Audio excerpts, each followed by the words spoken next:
నమో వెంకటేశాయ. అందరికీ నమస్కారం అండి. ఈరోజు మా ఇంట్లో శ్రీ వెంకటేశ్వర స్వామి సప్త శనివారాల వ్రతం 7వ రోజు ఉద్యాపన చేశామండి.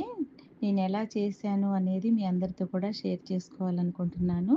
దయచేసి మీరందరూ కూడా లాస్ట్ వరకు నా వీడియో చూడండి. ఎలా చేశాను అనేది మీరు నాకు కామెంట్‌లో చెప్పండి. లైక్స్ ఇచ్చి సబ్స్క్రైబ్ చేయండి. ఇలాంటి పూజా వీడియోలు నేను చాలా పోస్ట్ చేయాలి, మీ అందరితో షేర్ చేసుకోవాలి అని అనుకుంటున్నాను. నేను ఫస్ట్ టైము ఈ ఈ వ్రతం అయితే నేను స్టార్ట్ చేశానండి. నేను ఈ స్వామివారి సప్త శనివారాల వ్రతం నేను ఫస్ట్ టైం అనమాట చేయటం. అందుకనే ఈ స్వామివారికి ఎలా చేయాలి, ఏంటి అనేది నేను ఫస్టే ఆహ్, అన్నీ కూడా నేను స్టడీ చేసి నేను స్టార్ట్ అయితే చేశానండి. కార్తీక మాసంలో శ్రవణ నక్షత్రం రోజు అనుకోకుండా కుదిరింది. ఆ రోజు స్టార్ట్ చేశాను. ఇవాల్టికి నాకు 7 వారాలు కంప్లీట్ అయినందండి. అందుకనే ఉద్యాపన 7వ రోజు చాలా బాగా చేయాలి అనే సంకల్పంతో నేనైతే బాగా చేశాను ఈరోజు. ఎలా చేశాను, నా పూజా విధానం ఎలా ఉందో మీరే చెప్పాలి. ఇప్పుడైతే మార్నింగ్ నేను ఈరోజైతే ఎర్లీ మార్నింగ్ 4కే లేచానండి. లేచి ఇల్లు అన్నీ కూడా క్లీన్ చేసుకొని, గడపకి పసుపు రాసి బొట్లు పెట్టి మామిడి తోరణాలు అవైతే కట్టానండి. కట్టేసి ఇంట్లో రెగ్యులర్‌గా చేసే పూజ చేసి దీపారాధన అది చేసుకొని, తులసమ్మ దగ్గర గూడా దీపారాధన చేసిన తర్వాత వంటలైతే స్టార్ట్ చేశానండి. ఎందుకంటే దేవుడి నైవేద్యాలు అవన్నీ కూడా చేసుకోవాలి కదా! అవన్నీ కూడా స్టార్ట్ చేసి అన్నీ చేశాను. క్షీరన్నము, పులిహోర, ఇంకా రైసు, కర్రీసు అన్నీ కూడా చేశానండి. దేవుడికి నివేదనగా నేను ప్రతి వారం కూడా దేవుడు కి ఆహ్, నా నల్ల ద్రాక్ష మాత్రమే పెట్టాను. ఈ ఆఖరి వారం చిమ్లీ వంటలు కూడా చేశానండి.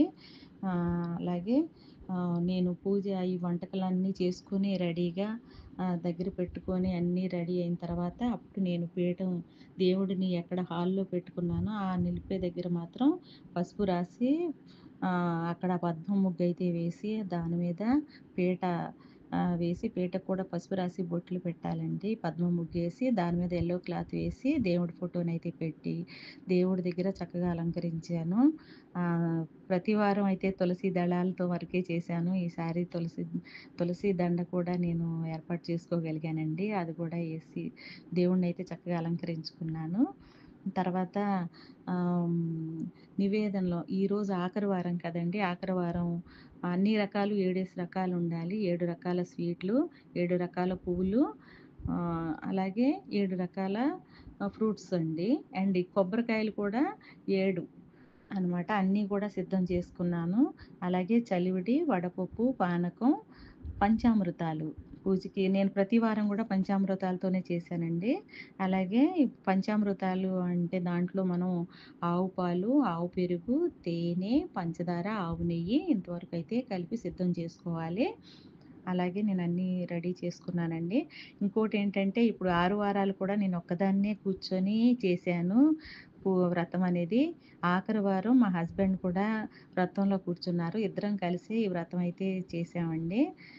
మొదటగా నేను దీపం వెలిగించి గణపతి పూజ అయితే చేశానండి. ఎటువంటి విఘ్నాలు లేకుండా నేను ఈ వ్రతం బాగా చేసుకోవాలి అని అయితే ఆ స్వామివారికి దండం పెట్టుకొని నేను ఆయనకి అష్టోత్తరం చదివి తర్వాత నివేదన బెల్లం, పళ్ళు నివేదన పెట్టి ఆయనకి తాంబూలం ఇచ్చి హారతి ఇచ్చిన తర్వాత అప్పుడు నేను వెంకటేశ్వర స్వామికి సంబంధించిన పూజ అయితే స్టార్ట్ చేశానండి. ఆ స్వామివారికి కూడా నేను ఆహ్, యూట్యూబ్‌లో మంత్రాలతో ఉన్నదే పెట్టుకున్నాను నేను వీడియో. అదే విధంగా అవి చూసుకుంటా చేశాననమాట. నేను బుక్ అది తెచ్చాను గానీ బుక్ అయితే చదవలేదండి. నేను అది పీడిఎఫ్ పెట్టుకొని అది చూసుకుంటా మాత్రం చాలా బాగా చేశాను. వెంకటేశ్వర స్వామికి అష్టోత్తరం చదివి, తులసి దళాలతో, పువ్వులతో ఆయనకైతే పూజ అది చేశాను.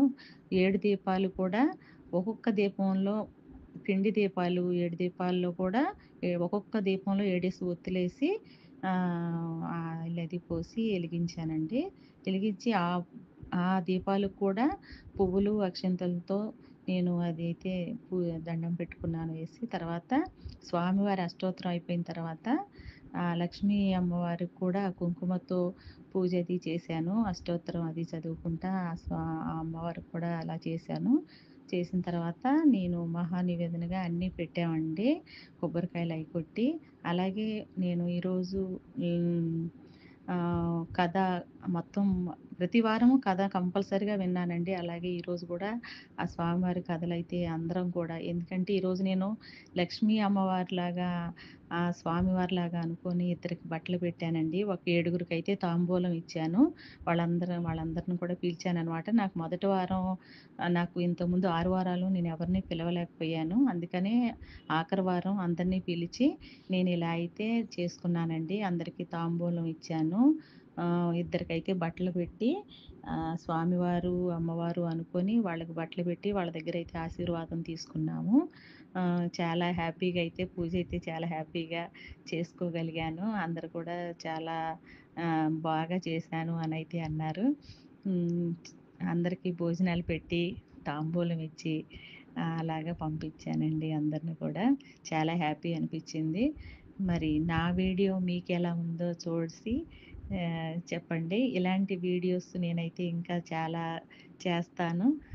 నన్ను కొంచెం ఎంకరేజ్ చేయండి. ప్రతి ఒక్కరూ సబ్స్క్రైబ్ చేయండి. ఫస్ట్ టైమ్ చేస్తున్నాను గాబట్టి ఏమన్నా తప్పులుంటే ఏమీ అనుకోవద్దు. నేను మళ్ళీ ఆ దేవుడు చల్లగా చూస్తే 2025లో కూడా మళ్ళీ నేను ఈ వ్రతం చేయాలి అని అయితే మనసులో అనుకున్నాను.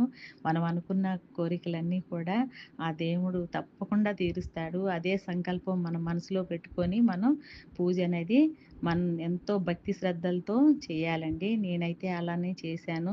ఆ దేవుడి దయ వల్ల నేను అనుకున్నటువంటియన్నీ కూడా